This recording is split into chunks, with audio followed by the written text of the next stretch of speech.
Yeah. Competition, I don't consider them. They don't rock like synonym. Never in the history of nigga them. I'm so soulful like. Okay, ladies and gentlemen, we come to the first bout of XKO 10, baby. I got him right here beside me, the winner himself, none other than Faiez Miraki. Did I say that right? Yes, sir. Yes, sir. I tell you what, he made his pro debut, and he walks out of the cage 1-0. 1-0. Let me say that again.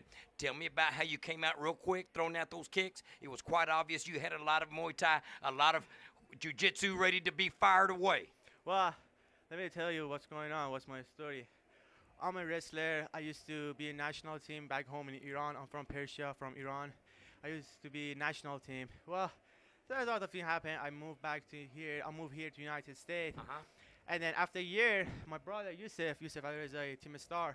They told me to start do jiu-jitsu. Well, we started jiu-jitsu, and after a while, Matt Wyman, one of my friends, he fought in UFC. He asked me if what you want to do MMA is a good money. Well, I said, okay, and then after a while, we started jiu-jitsu and wrestling, all I did. And then 3 months ago, I went to Saxon and started Muay Thai. Before that, I didn't know how to punch, how to kick. I started my Muay Thai 3 months ago, January. Wow. And then Saxon trained me how he trained Anthony, Chidi, Edwin, the fight in UFC. Okay. They taught me Muay Thai and trained me same as them.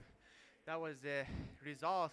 I couldn't do it like very well, but man, it was only three months. Well, I'm going to tell you right now, in 3 months, you've already shown a progression that is second to none. Let's talk about the second round. You got him with a good knee. I know you felt that probably in the middle of the round. Yeah. And then toward the end, you took a body shot right there in the corner, if you remember that. Yeah, I don't know if you remember that. Tell me about both those incidents. The knee that you caught him with, then the body shot that you got caught with. Yeah, well, Saxon was sitting in the corner, and he kept telling me, do that, do that, do that. I was a little gassed out, but next time I will more sharper. But Saxon was yelling at me, and I was listening to Saxon. Ah, gotcha. I have a lot of respect for Saxon. He told me, do that, do that. I did all the Saxon said, and then that was the result. I got you. Well, you know what, Faiez? I got to congratulate you right now. We've got another bout about to start, but I tell you what, any shout-outs right now to anybody? Because I know that you're fighting out of Ironside MMA. Yes, anything else? Any shout-outs? Well, my coach is the best. He's the Judo World Champion, Asia Champion. He's the Jiu-Jitsu World Champion, Pan American Champion. He's a great guy. Sina Haddad. He helped me a lot, and I want to say appreciate it, Sina, Yusuf, Mohsen, and Saxon. God bless for helping me. Okay, I tell you what, Faiez, congratulations. Let me shake that hand, baby. And you know what? We look to see you in the future. Stay tuned for bout number 2.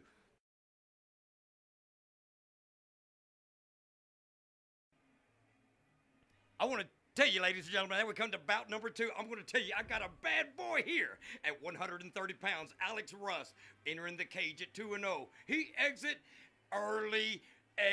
in the second round at 2 minutes exactly. Now going to 3-0. Alex, I want to congratulate you. Let me shake that hand, baby. Thank you, sir. You did great. You did great. Let me tell you what. Y'all came out. Y'all did some great fighting at the very beginning. I guarantee you, you are a very exciting fighter. You wanted to get it on like Donkey Kong before that bell even rang. Tell me what was going through your mind. You know, I've been working really hard, and I knew today that my trainers would let me loose. They're going to let me fight my fight. Normally, I sit back and I wait till the trainers, Liam McCarthy and Brandon Crick, tell me when to go. Today, they let the leash off, y'all. Who let the dogs out, baby? I got to tell you, he got in that cage. That first round, a huge body slam. You remember that? Yes, sir. Yes, sir. I mean, I'd like to thank Liam McCarthy for that setup. I don't know how he does it, man. The man's like a wizard. He's like psychic when it comes to the sport. The last 2 matches he cornered me.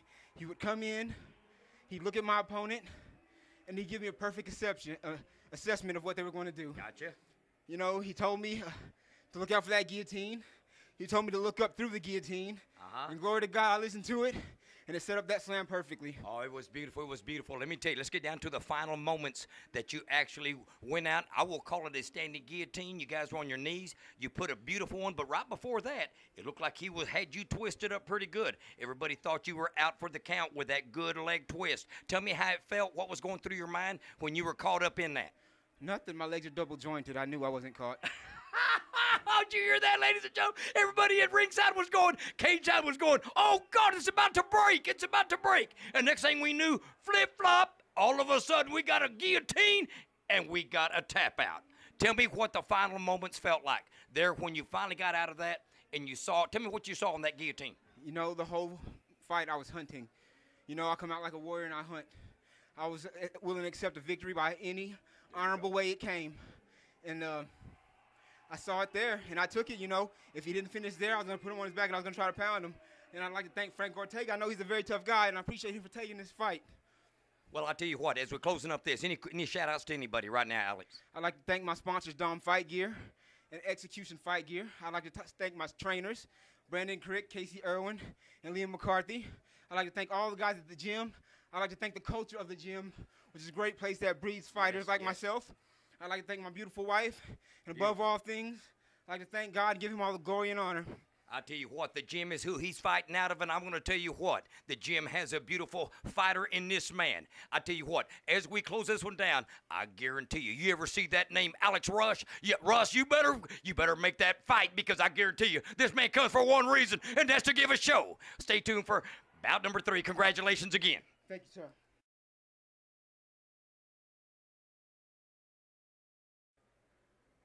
Okay, ladies and gentlemen, now we come to bout number 3. I'm going to tell you, I've got a Hispanic right here, baby. A little extra spicy. I think they went heavy on the spice here. Congratulations, Moses. I tell you what, man. Let me go and give you the cliff notes right now, but we're going to get down to it. Moises Diaz stepping in the cage at 1-3. He exits with a 2-3 record now, baby, at 1 minute and 44 seconds of the second round. This man makes quick work with striking TKO. They had to stop this baby because you know what? He took care of business. Tell me what was going on inside there, Moses. Oh, man, I was just trying to, the game plan was to come out, put pressure early, you know, stay heavy on him, no matter if it was on the feet, on the ground, in the clinch, just continuous pressure until I broke him.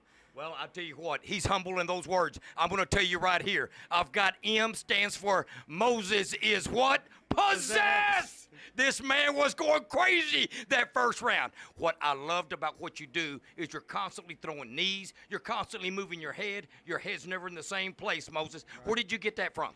Being hit in the face a lot of times. Oh, if that face moves, it's not a sitting target, right? You're right. If it's moving around, he can't hit you, and I had to learn that the hard way. Well, I tell you what, I've got right here a lot of beautiful ground and pound.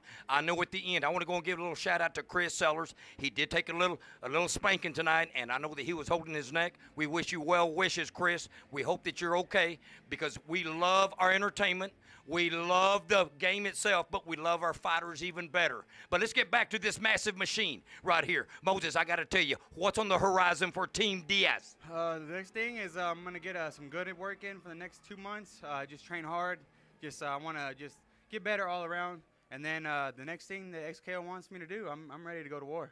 I tell you what, he's not born and raised here, but he was raised here in Arlington out of Indiana, making the gym his home. I'm going to tell you, any quick shout-outs right quick? I just want to thank all my family. Like I said in the case, toda la raza mexicana. You know, Mexicans are really doing big things in the world of mixed martial arts, and it's that Mexican heart, man. We don't ever quit, and you have to kill us to stop us, and we ain't going nowhere. As they say, puro chingazos. That's what we saw today, baby. If you don't know what that means, go ahead and get your English, whatever you call it, dictionary translation. But you know what? A bunch of kick-ass. I'll go ahead and stop it right here. Congratulations one more time, Mr. Moses. We want to see you back in the cage. Anytime soon? The sooner the better. I tell you what, stay tuned for bout number 4 coming up. Again, our well wishes to this mighty Hispanic making noise with a lot of salt. Swag, I like hog head cheese on my grandmother's sauce. A dog on these bonecas, they know just what I'm about. You can call me Ancanelli, how I put it in a. It's something different every day. Ain't no telling what I bring out back of the